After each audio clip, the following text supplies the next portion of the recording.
Ну, доброе утро, наверное, это так, когда 3 часа ночи, холодно очень, и мы выезжаем в теплые края. Сейчас я выезжаю за Серегой, а Тимур летит сегодня на самолете, и мы должны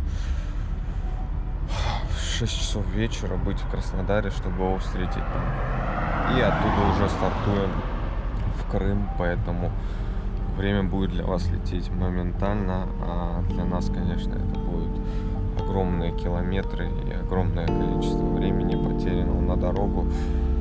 Поддержите, я думаю, будет интересно это видео про путешествие. Погнали!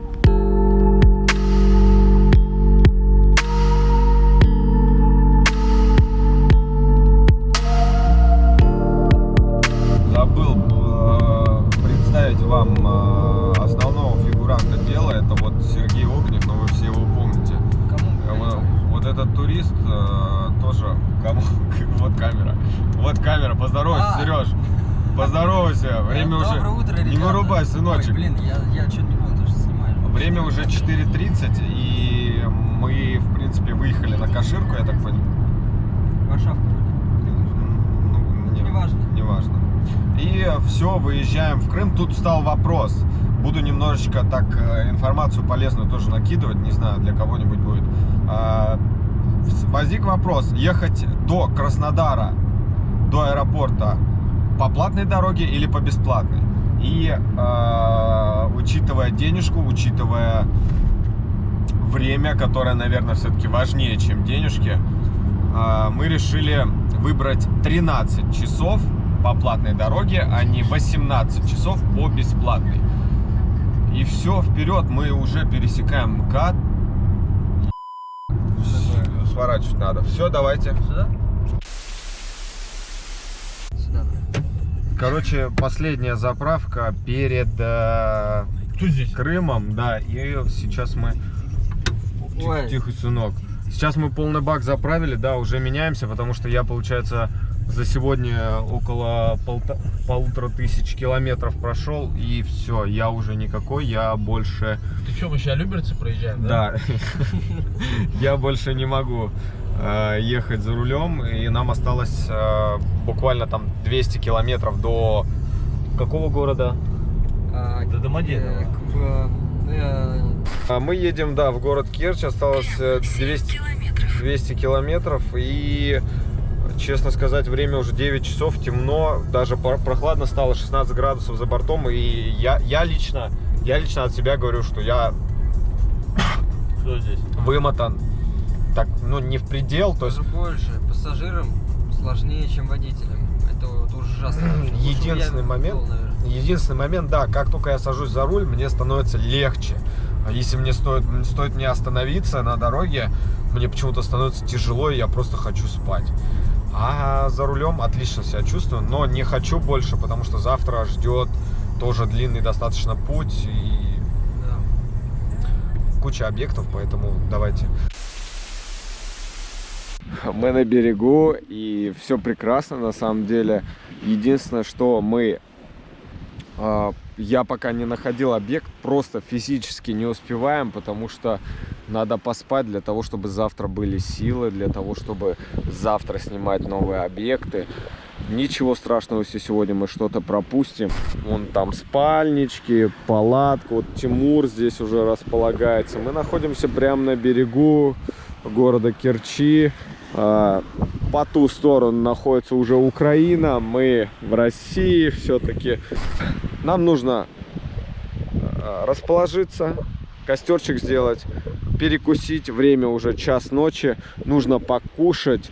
Мы 20 часов, более 20 часов в дороге, 21 час дороги, и на самом деле это тяжело, да, и просто...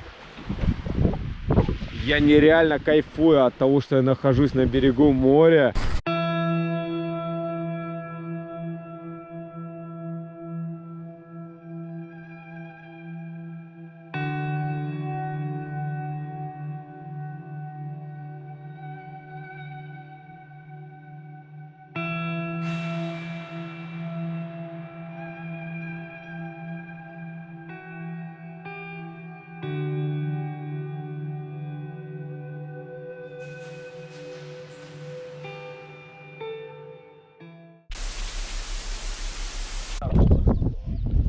Доброе утро.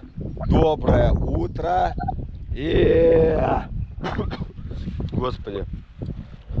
Оно доброе на самом деле. Единственное, очень сильный ветер. Но так достаточно кайфово. Я бы сказал, мне нравится. Морем пахнет. В принципе, тепло, спалось отлично.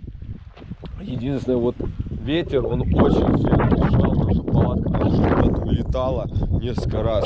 Короче, жестко. И сейчас мы собираемся, надо пойти позавтракать, куда-нибудь поехать.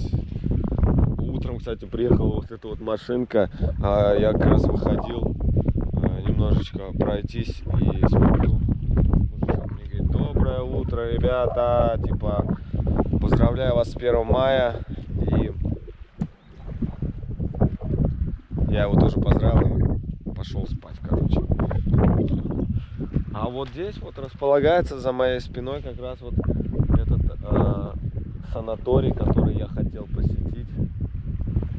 Вроде как заброшенный.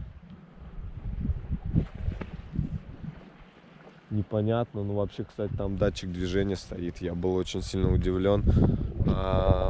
Там, если что, проходишь, если пройти, там камера, свет включается, поэтому надо было, конечно, вчера ночью пойти и поснимать его, побыть там, может даже там заночевать. Но там, по крайней мере, внутри здания не было такого ветра. Ладно, ребята собираются, я тоже собираюсь. Надо ехать завтракать.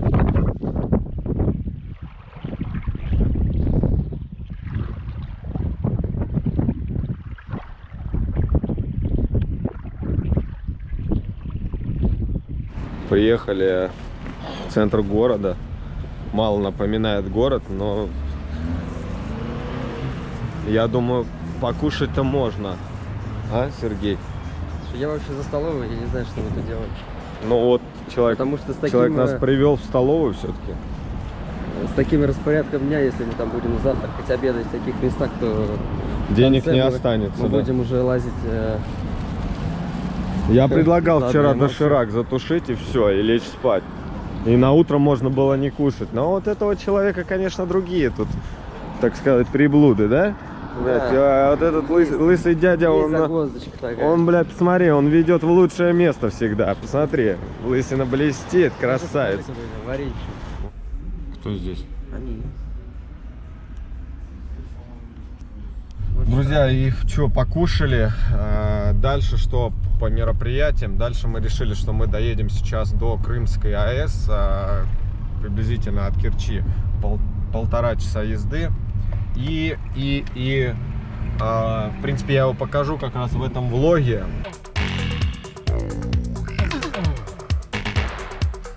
А потом уже будем ехать в сторону, как она называется, Феодосии, да, и там будем располагаться. Я думаю, что мы там заночуем сегодня. У Сергея есть место, в котором он хочет именно заночевать. Ну а во-вторых, там у меня есть парочку объектов, и я считаю, что это будет интересный контент. Я пойду туда ночью, поэтому...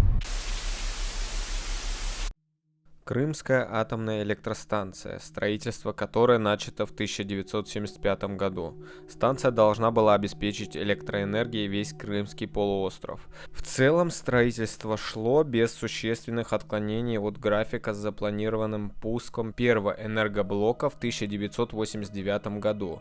Ядерное топливо было завезено, но не использовалось. Радиационной опасности не представляет. Неблагоприятная экономическая ситуация в СССР и катастрофическая авария в 4-м энергоблоке Чернобыльской АЭС 26 апреля 1986 года привели к тому, что в 1987 году строительство было сначала приостановлено, а в 1989 году принято окончательное решение отказаться от пуска станции. К этому времени на строительство АЭС было затрачено 50 миллионов советских рублей. На складах оставались материалы ориентировочно еще на 250 миллионов рублей. Станцию начали медленно растаскивать на черный и цветной металлолом. Так, мы подъезжаем на Крымскую АЭС. Да, единственный момент, который пугает, Очень странно, но здесь, Стоит полиция. да, стоит машина полиции. И по ходу дела здесь что-то, да, Что-то нужно, да? да случилось. Вон туристы, походу, тоже. Кто-то может, а? Может, кто упал вполне, но, как ты видишь, здесь Да, перекроем. разбирают. Все разбирают, и перед этим всего просто полиция для того, чтобы охранять именно этот момент. Друзья, печаль, беда. Полиция контролирует, короче, проход. Сюда лазить нельзя, здание в аварийном состоянии. Вот так вот бывает. Приехали посмотреть, но ничего не получается. Да, с квадрокоптера, к сожалению, тоже не могу полететь, потому что ребятки сказали, что будут стрелять на поражение по квадрокоптеру, если вдруг увидят, что он летает. Так что едем дальше. Расстроен? Это печально. Мы в Феодосии, да? И сейчас у нас есть гениальная, максимально тупая идея. Мы хотим взять матрасы, на которых мы спим. Сергей Огнев сказал, что там есть затопленный корабль. Я планирую до него доплыть и его отснять отдельным видео, показать вам, попробовать залезть. Он говорит, что там большой просто корабль, его обойти, посмотреть. Сейчас мы просто пойдем на берег, посмотрим, проверим. Скажи мне вообще, прошу прощения, что перебиваю, что за крепость вот эта вот? Генуэзская крепость, блин, обычное защитное сооружение было. Ну, еще со времен войны. Так, Сережа, Да. расскажи мне. Вот эта территория хоть и похожа военной частью, но это не точно. Ну, посмотрите, какая часть. Здесь нету ничего. То есть вот на вот этот вот корабль мы сейчас поплывем? Да. Надо надуть. Плыть, я думаю, что мы будем вот тут снизу. Давай сейчас чуть пройдем вправо, посмотрим, если... Чтобы вы понимали, сейчас плюс 15 градусов. Ну и как бы купаться, наверное, не самая лучшая идея, но это мы наверное, будем пробовать. Так, пойдем искать залаз. Ладно, сейчас мы соберемся, все увидите.